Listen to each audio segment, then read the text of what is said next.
ఇదే మన గ్యాలక్సీలో ఉన్న super massive black hole Sagittarius A యొక్క ఫోటో. సో ఈ ఫోటోలో కనిపిస్తున్నది బ్లాక్ హోల్ చుట్టూ ఉండే ప్లాస్మా.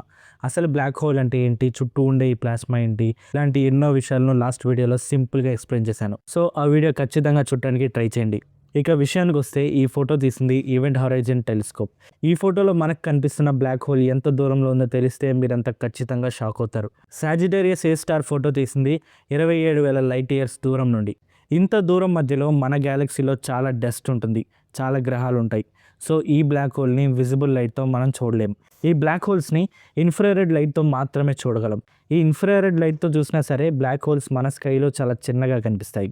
అయినప్పటికీ వీటి ఫోటో ఎలా తీశారు, అసలు అక్కడ బ్లాక్ హోల్స్ ఉన్నాయని ఎలా గుర్తించారు, అంత దూరంలో ఉన్న బ్లాక్ హోల్స్ని ఎలా ఇమేజ్ క్యాప్చర్ చేశారు, ఇలాంటి ఎన్నో ప్రశ్నలకు సమాధానం ఈ వీడియోలో చెప్పబోతున్నాను.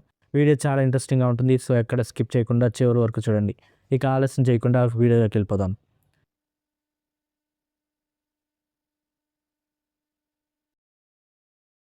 బ్లాక్ హోల్ ఈ పేరు 1900స్లో వచ్చినా కానీ నిజానికి ఈ కాన్సెప్ట్ 18వ శతాబ్దంలోనే మొదలైంది.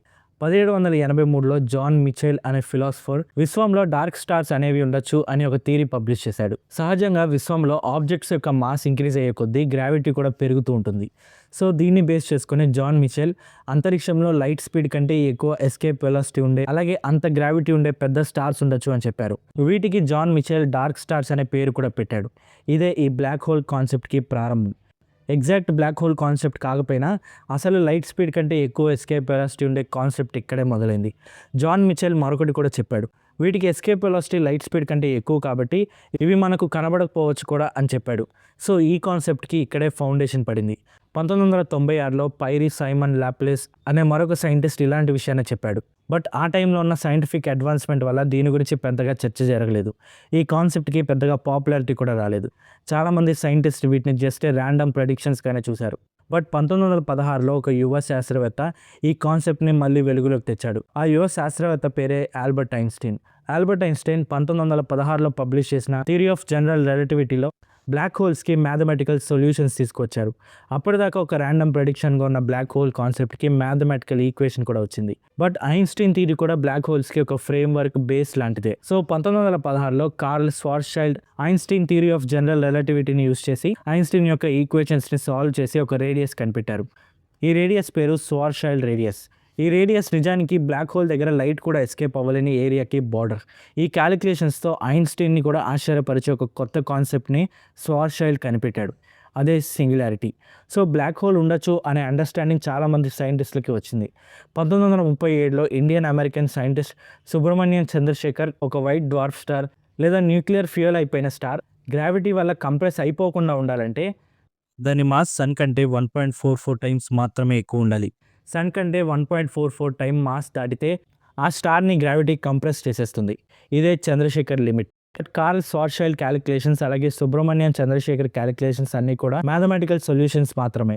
అప్పట్లో ఉన్న స్టార్స్ యొక్క ప్రాపర్టీస్ అన్నిటిని బేస్ చేసుకొని, గ్రావిటీ లాస్ బేస్ చేసుకొని, మ్యాథమెటికల్ ప్రెడిక్షన్స్ బేస్ చేసుకొని ఆ తర్వాత సంవత్సరాలలో బ్లాక్ హోల్స్ ఎలా ఉండొచ్చు అని కొన్ని మోడల్స్ని సైంటిస్టులు ప్రెడిక్ట్ చేశారు. ఈ మోడల్స్ అలా అడ్వాన్స్ అయ్యి లాస్ట్కి బ్లాక్ హోల్ ఇలా ఉండొచ్చు అనే కన్ఫర్మేషన్కి వచ్చారు. బట్ ఇలా థియరటికల్గా ప్రూవ్ అయితే సరిపోదు, ప్రాక్టికల్గా కూడా ప్రూవ్ అవ్వాలి. సో సైంటిస్ట్ అందరూ విశ్వంలో స్టార్స్ని అబ్జర్వ్ చేయడం మొదలుపెట్టారు. అలా అబ్జర్వ్ చేస్తూ ఉండగా కొన్ని స్టార్స్ విశ్వంలో కొన్ని ఎంప్టీ స్పేసెస్ని ఆర్బిట్ చేయడం కనిపెట్టారు. ఈ ఎంప్టీ స్పేసెస్లో నిజానికి ఏదో ఒక ఆబ్జెక్ట్స్ ఉండుండొచ్చు, బట్ అవి కనిపించడం లేదు. సో ఈ ఆబ్జెక్ట్ నుండి ఎలాంటి లైట్ బయటికి రావటం లేదు. సో ఈ ఆబ్జెక్ట్స్ యొక్క ఎస్కేప్ వెలాసిటీ లైట్ స్పీడ్ కంటే ఎక్కువ ఉండొచ్చు అని అంచనా వేశారు. సో ప్రాక్టికల్గా కూడా ఈ ఎంప్టీ స్పేసెస్ వల్ల black hole concept half prove అయింది. 1964లో ఈ ఆబ్జెక్ట్స్కి బ్లాక్ హోల్స్ అనే పేరు పెట్టారు. అప్పటిదాకా అన్అఫీషియల్గా ఈ పేరుని వాడినా అప్పుడే వీటికి అఫీషియల్గా బ్లాక్ హోల్స్ అనే పేరు వచ్చింది. చివరికి 1972లో ప్రాక్టికల్గా బ్లాక్ హోల్స్ ప్రూవ్ అయిపోయాయి. 1972లో సైగ్నస్ X1 అనే బ్లాక్ హోల్ని దాని పక్కన ఉన్న స్టార్ మూవ్మెంట్స్ ద్వారా అబ్జర్వ్ చేశారు. 1972లో ఒక శాటిలైట్ మన మిల్కీవే గ్యాలక్సీలోని సైగ్నస్ కాన్స్టలేషన్లో HDE 226868 అనే స్టార్ దగ్గర నుండి మ్యాటర్ ర్యాపిడ్గా వేరే ఎంటీ స్పేస్లోకి అక్రీట్ అవుతుందని ఎక్స్రేస్ ద్వారా అబ్జర్వ్ చేసింది.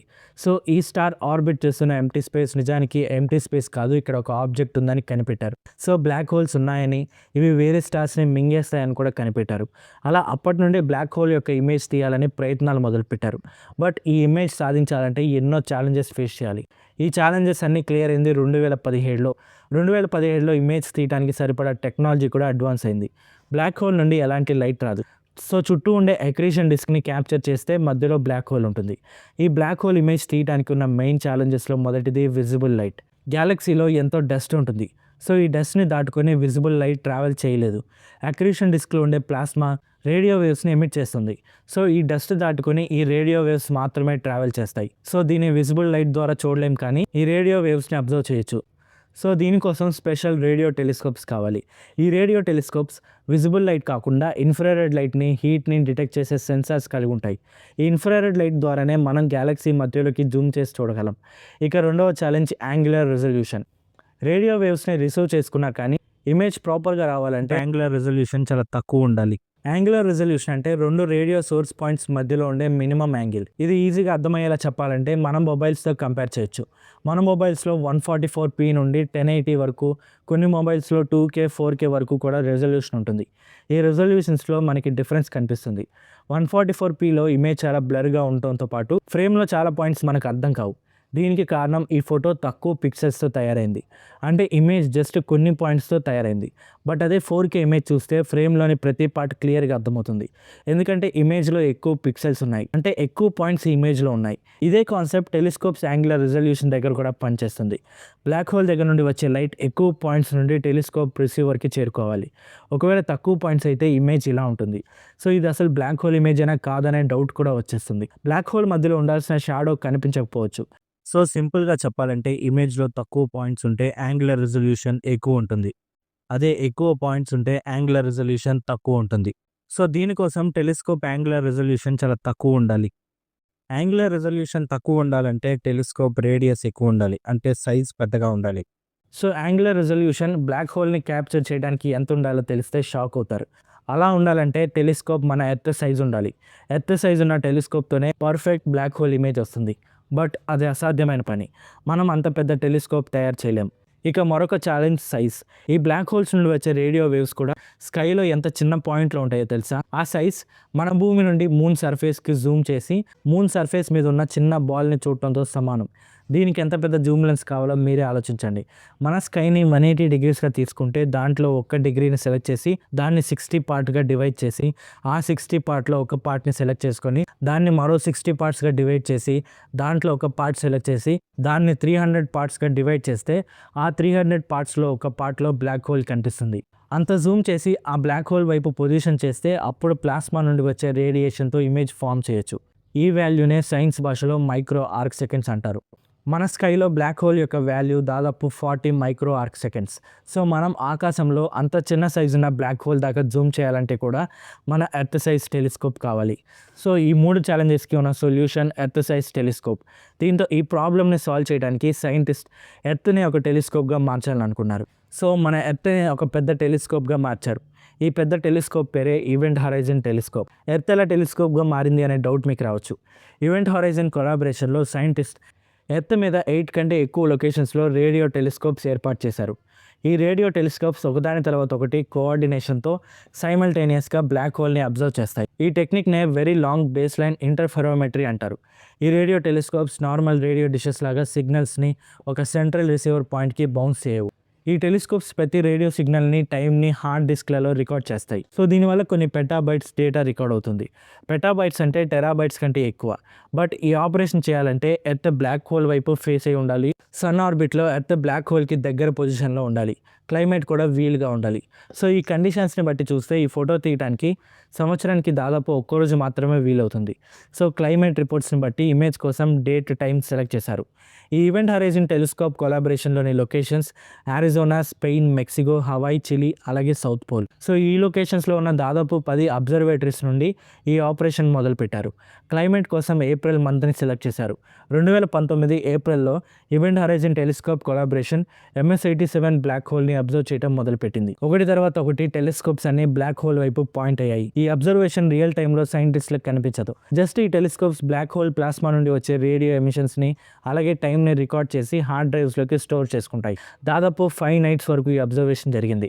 5 నైట్స్ తర్వాత ఈ అబ్జర్వేషన్ కంప్లీట్ అయ్యాక దాదాపు 5 పెటాబైట్స్ డేటా రికార్డ్ అయింది. ఈ రికార్డ్ అయిన హార్డ్ డిస్క్లు టెలిస్కోప్స్ ఉన్న డిఫరెంట్ లొకేషన్స్ నుండి ఒక సెంట్రలైజ్డ్ లొకేషన్కి చేరాలి.